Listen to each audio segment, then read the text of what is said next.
4 डिसेंबर 2023 भारतीय नौसेना दिवस। या दिवशी भारताचे पंतप्रधान नरेंद्र मोदी, भारताचे संरक्षण मंत्री राजनाथ सिंग आणि महाराष्ट्राचे मुख्यमंत्री एकनाथ शिंदे हे कोकणात सिंधुदुर्गच्या तारकर्ली किनाऱ्यावरती भारतीय नौदल दिनाच्या कार्यक्रमाला उपस्थित होते। त्याच वेळी त्यांनी येथे छत्रपती शिवाजी महाराजांच्या पुतळ्याचे अनावरण केले। या कार्यक्रमात प्रत्येक पाहुण्यांनी केलेल्या भाषणात छत्रपती शिवाजी महाराजांचे नाव येते, कारण स्पष्ट होतं भारतात पहिल्यांदा नौसेना तयार केली ती महाराजांनी।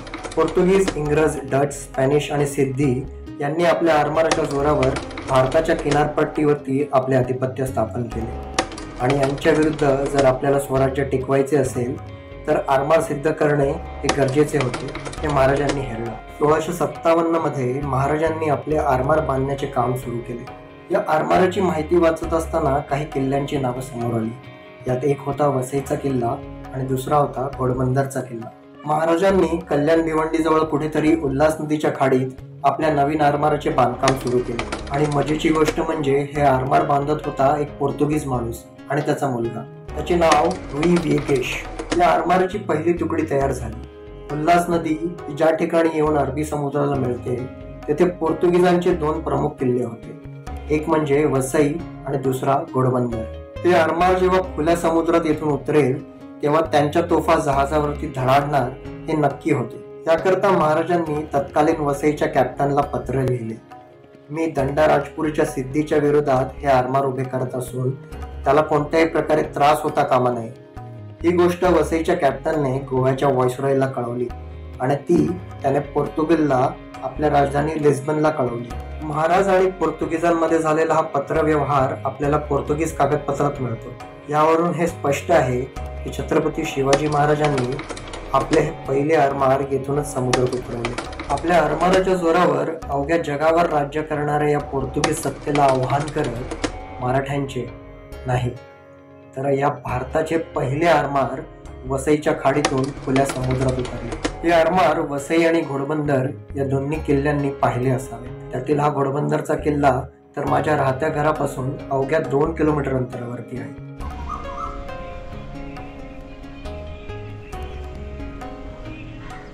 एका रविवारच्या रम्य सकाळी बाईक घेऊन निघालो आणि येथे येऊन पोहोचलो। गावाच्या प्रवेशद्वारातून गावात आत जाणारी वाट धरली आणि किल्ल्याच्या मुख्य प्रवेशद्वाराजवळ येऊन पोहोचलो।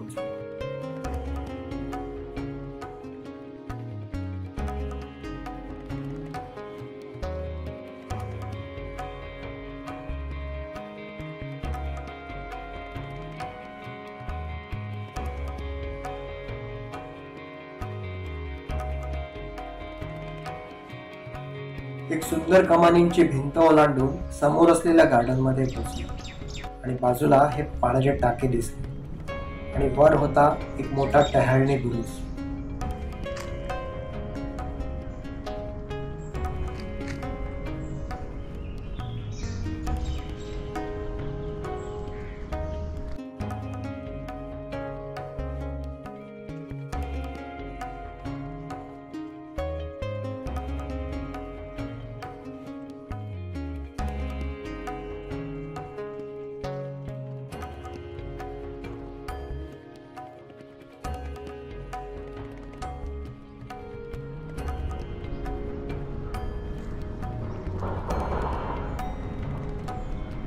काही पायऱ्या वर चढून आलो आणि किल्ल्याच्या तटबंदीवरून चालत येत असताना समोर दिसली वसईची खाडी आणि मागे होतं हे मीरा भाईंदरचं शहर।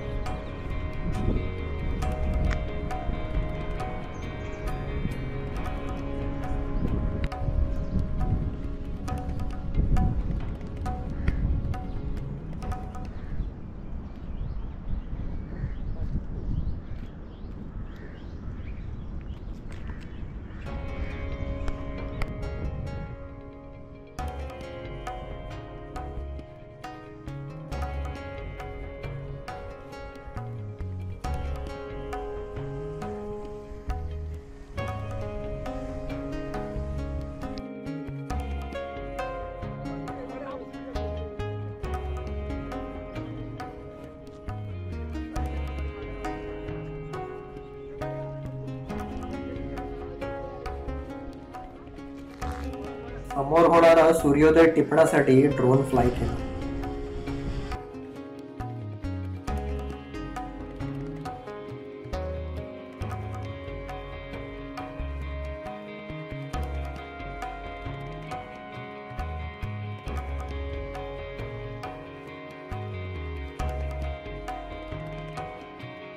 हा किल्ला ठाणे जिल्ह्यातील घोडबंदर गावात उल्हास नदीच्या किनाऱ्यावरती आहे. हा किल्ला बांधला पोर्तुगीजांनी.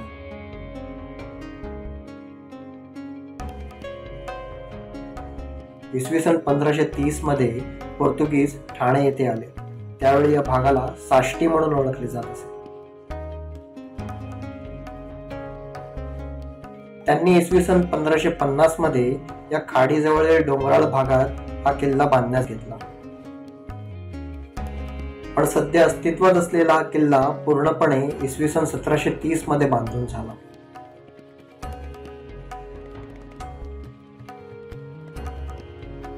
इसवी सन 1737 पर्यंत या किल्ल्यावरती पोर्तुगीजांचेच राज्य होते. या ठिकाणी पोर्तुगीज अरब लोकांसोबत घोड्यांचा व्यापार करीत होते. त्यामुळेच या जागेला घोडबंदर असे नाव पडले.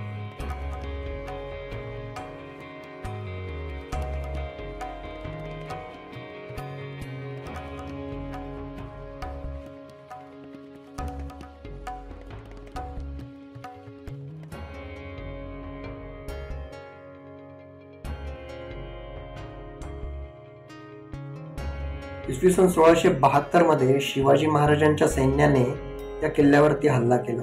त्यावेळी पोर्तुगीजांनी या किल्ल्याचे यशस्वीरित्या संरक्षण केले.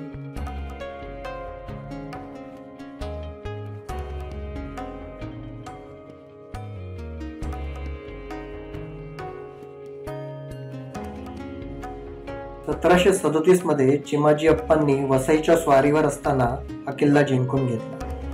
पुढे इसवी सन 1818 मध्ये ब्रिटिशांनी या किल्ल्यावरती ताबा मिळवला आणि ईस्ट इंडिया कंपनीचे जिल्हा प्रशासनाचे मुख्यालय येथे बनवले.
काही वर्षापूर्वी इथे आलो होतो तेव्हा किल्ल्याची अवस्था फार वाईट होती. पण मीरा भाईंदर महानगरपालिकेने त्या किल्ल्याच्या संवर्धनाचे काम हाती घेतले आहे.